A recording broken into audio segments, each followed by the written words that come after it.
નિશા શેખ છે, હું સાયલા CDPO છું।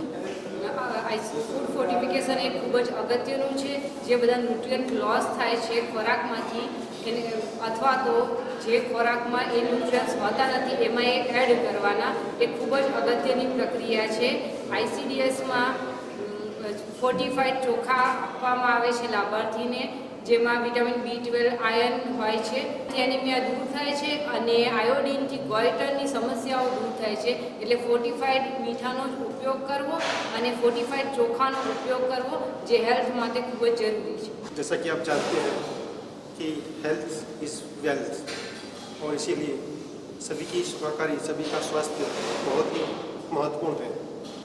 पिछले 7 सालों से हर साल पोषण माह की सेलिब्रेशन किया जा रहा है, और इसमें खास करके लोगों का पोषण की तरफ बहुत ही ध्यान दिया गया है। लोगों में बहुत सारी हेल्थ ईटिंग बैड हैबिट्स होती है, जिसकी वजह से malnutrition, undernutrition, overnutrition, ये सब प्रॉब्लम्स होते हैं, और कार्डियक और डायबिटीज़ जैसे गंभीर डिजीज़ भी होते हैं। तो इन सब चीज़ों को ध्यान में रखते हुए हमें हमारे रूटीन खुराक में खास करके जैसे कि फोर्टिफाइड सॉल्ट और राइस का उपयोग करना चाहिए।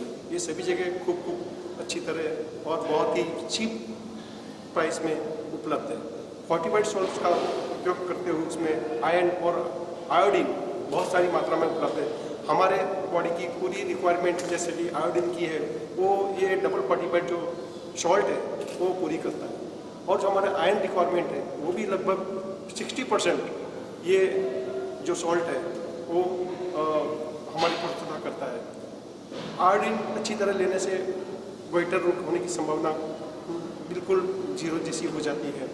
इसलिए हम आपको ये सूचित करते हैं कि ज़्यादा से ज़्यादा अपने खुराक में फोर्टिफाइड जो राइस सॉल्ट इसका उपयोग करें। અમારું નામ જગદીશ સાઠી છે।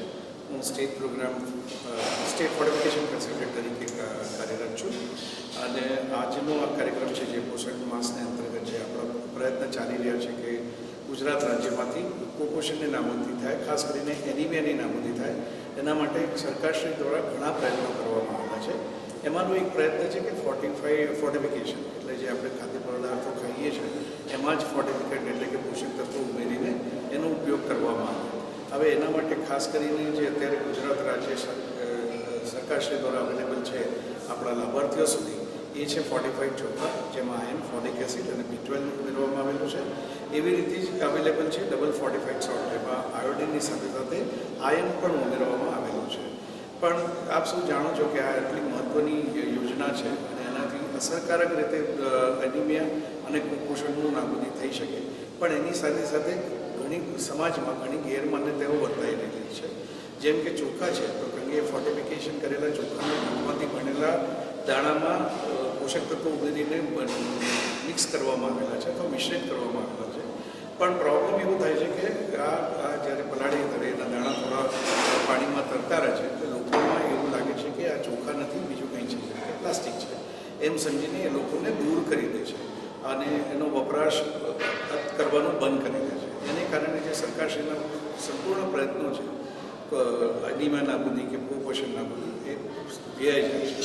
એવી જ રીતે ડબલ ફોર્ટિફાઈડ સોલ્ટમાં આપ સૌ જાણો છો, કારણ કે એમાં આયર્ન ઉમેરેલું છે, એટલે ક્યાંક થોડી કાળા દાણા દેખાય છે, એવું એના વિશે પણ ગેરમાન્યતા સમજીને અથવા રસોઈ કરતાં થોડું કાળું દેખાય છે અથવા કાળી બને એવી ગેરમાન્યતા લોકોમાં અત્યારે પ્રવર્તી રહી છે, જેની હિસાબે એનો વપરાશ બહુ ઓછો થઈ રહ્યો છે। પણ અત્યારે જે ક્વોલિટીનું ડબલ ફોર્ટિફાઈડ સોલ્ટ એટલે કે ડબલ ફોર્ટિફાઈડ મીઠું આવેલું છે, એમાં કાળા દેખાવાની સંખ્યા ઓછી છે, અને જ્યાં સુધી રસોઈ કાળી થવાનો સવાલ છે એમાં આપણે થોડો બદલાવ કરવાની જરૂર છે કે મીઠાનો ઉપયોગ જે આપણે વઘાર વખતે અથવા રસોઈ બનાવતા વખતે કરીએ છીએ એને બદલે આપણે જો રસોઈ બની જાય ત્યારે છેલ્લે એને મીઠું ઉમેરીને હલાવીએ, પદાર્થને મૂકી દઈએ, તો મારે ખ્યાલથી જો કાળાશ પડવાની જે ઘટનાઓ છે એને મિનિમાઇઝ કરી શકાય અથવા એને આ પ્રોબ્લેમને દૂર કરી શકાય। તો મારી સર્વ લોકોને અપીલ છે કે આ પદાર્થોનો ખાસ કરીને ડબલ ફોર્ટિફાઈડ ચોખા અને મીઠાનો ઉપયોગ થવો જોઈએ। ધન્યવાદ।